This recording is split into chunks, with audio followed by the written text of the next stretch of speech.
Courage isn't for somebody else, for medals, applause, or moral debts. Courage is what at that moment feels most right for you. One great philosopher says, cowards die many times before their deaths. The valiant never taste of death but once.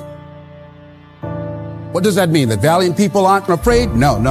It means that they experience that fear and they move forward. Move forward anyhow. Many people are dead now. Many people are allowing their dreams to die. Many people are allowing their ideas to lie dormant and collect dust. Many people have all this talent and ability that they are allowing to be buried inside of them, that they will take with them to their graves because they didn't have the courage to be who they are. And I say, as you begin to look toward the future and manifesting your greatness, it's going to take everything in you, that your life deserves the concentrated effort to begin to look at how is it that I can express more of me? How is it that I can bring my ideas out here now? How is it? And start living with a sense of urgency, because you're here today, you're gone today. Life is unpredictable. It's uncertain. There are no guarantees out here at all. So holding back, what are you waiting on? Ask yourself, what's the benefit of your waiting? What's the benefit of your not living your dream? What's the benefit of not listening to yourself?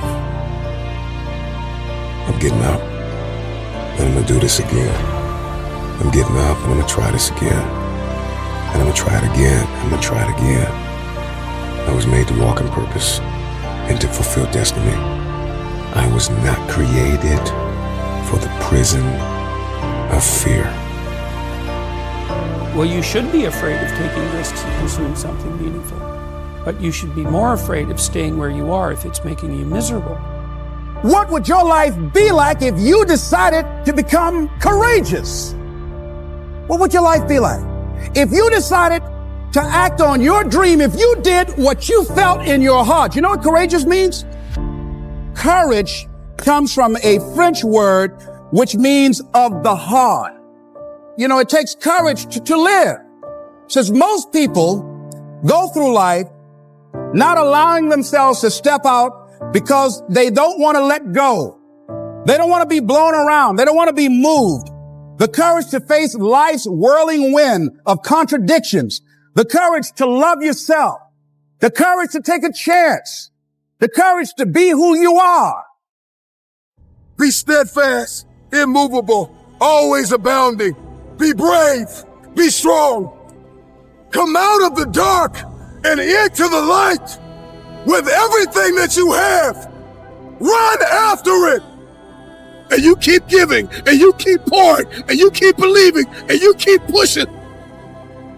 Courage is something that rubs off on other people.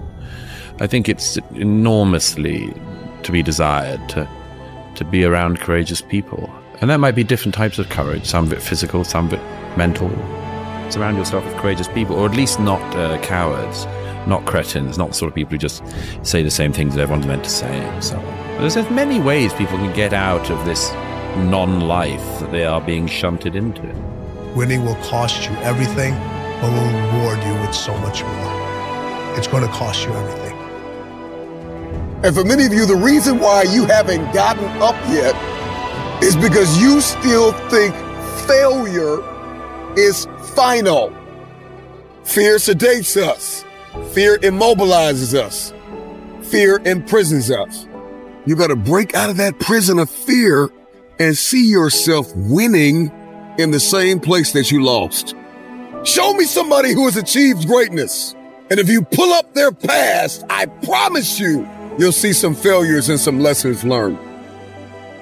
If we can change our perspective on failure, our lives will never be the same. Stop telling yourself you're not good enough. Stop telling yourself you don't have what it takes. If you want your future, get up now. Please, listen to yourself.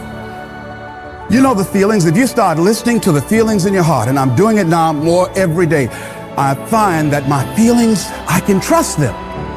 And I say to you, that as you look toward the future, you look at life on a daily basis, if there's something that you have been given If you've heard something within yourself that you know that what you're doing now doesn't fit for you, it doesn't work for you, it's not giving you what you want, and there's something else that you want to do, don't allow that inner doubt in you to talk you out of it, to build a case on why you can't have it, to tell you why you're not good enough.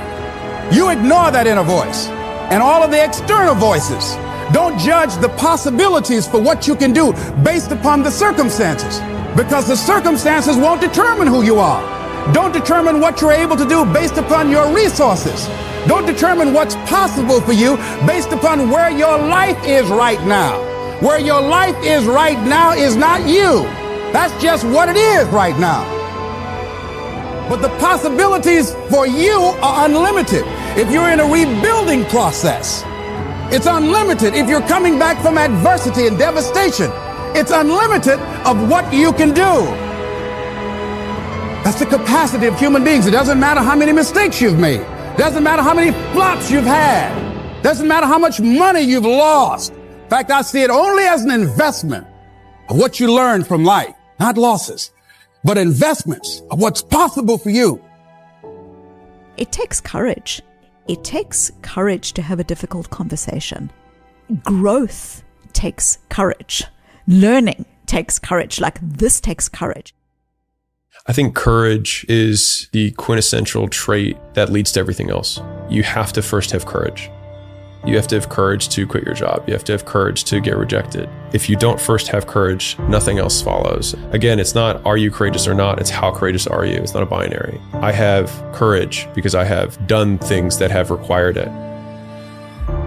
Once you start listening to yourself, and as you begin to act on your dream, as you start just trying to find your way, doing what you can with what you have, you will start seeing things opening up for you. You'll start attracting people. You say, where'd they come from? Things will start coming together, clicking for you. You say, whoa, you start brainstorming. Ideas will come out of nowhere as you focus on it. The key to it is to begin to focus, because as you focus on that which you want to do, that which we focus on, that which we give our energy to, it will begin to multiply. It will begin to expand. It will begin to develop your consciousness. And out of that comes your greatness. Out of that comes a commitment. Out of that comes a passion for life. Out of that comes a special power that you have in you that you haven't even called on yet. See, the powers that we have will never reveal themselves if we don't challenge them, if we don't put ourselves in a position where we have to use them. And the guy said, put yourself in a position where you can't retreat. It is not the critic who counts, nor the man who points out how the strong man stumbles, or whether doer of deeds could have done them better. The credit belongs to the man who is actually in the arena, whose face is marred by dust and sweat and blood, who strives valiantly, who comes up short again and again and again, who, in the end, knows the triumph of high achievement, and who, at the worst, if he fails, at least fails while daring greatly. Courage is the most important of all the virtues, because without courage, you can't practice any other virtue consistently. It's an emotion that you can't fake. If you fake bravery when you're terrified, that is bravery. Can you do what is required to fulfill your purpose? Can you do what it takes? Can you implement? Can you execute? Are you disciplined? Are you principled? Do you possess courage to walk in purpose and to fulfill your destiny?